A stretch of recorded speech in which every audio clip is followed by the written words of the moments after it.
tell you, Marty, I've been up in that room looking out those windows every night here, and just thinking,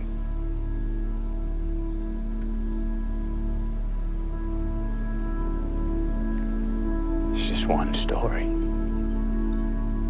The oldest. What's that? Light versus dark.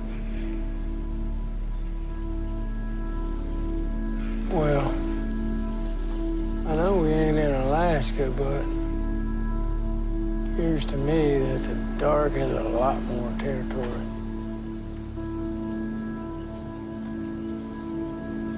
Yeah. You're right about that.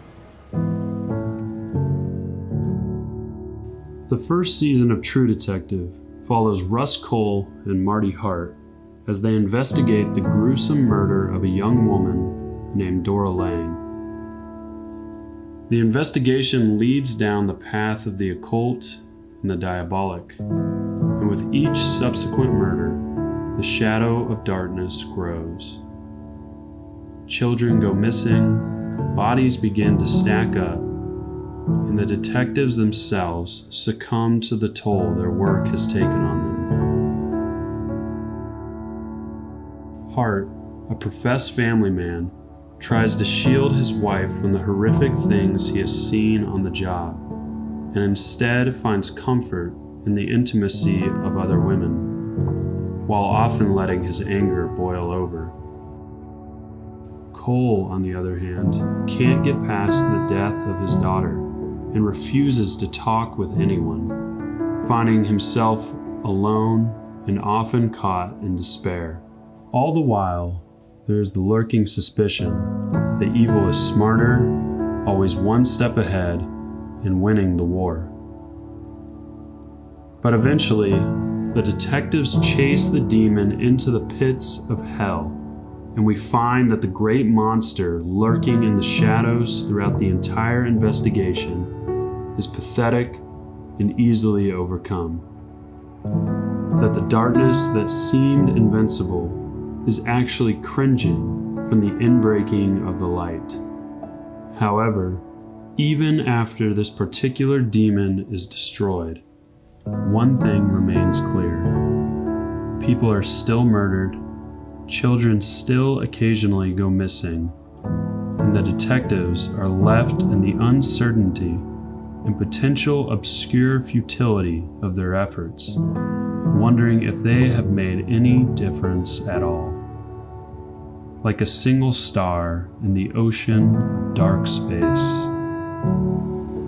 Appears to me that the dark has a lot more territory.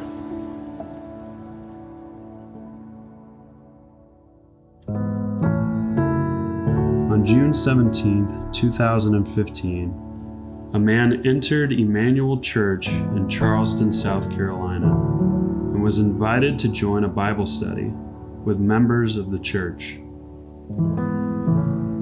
An hour later, when they bowed their heads to pray, he pulled out a gun and proceeded to assassinate 9 people. People he had never met, but somehow hated. And as the police searched for the shooter and the ambulances pulled bodies from the church, the feeling of darkness was creeping in, with the sense that evil had won. In the battle between light and dark, the light appeared to have been nearly extinguished. The whole country braced for the protests and riots that were surely inevitable. But then, something unexpected happened. The shooter was caught, and 48 hours later, at a parole hearing, the judge allowed the family members of those who had died to speak directly to him, to face the monster that had dragged their loved ones into the darkness with him. And just 2 days after their mothers, fathers, brothers, and sisters were slaughtered in cold blood, they forgave him. The hate that was poured into the church that day died right there, It was nailed to the same cross that the building was built around, in the wounds of another man murdered by hate, and from his pain poured out not more hate, but peace and forgiveness.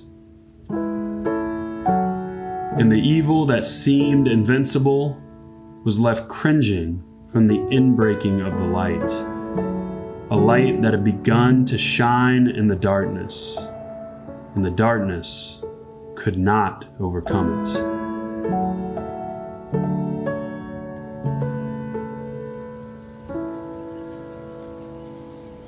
You're looking at her all in the sky thing. How's that? Once there was only dark. Yes, any lights winning.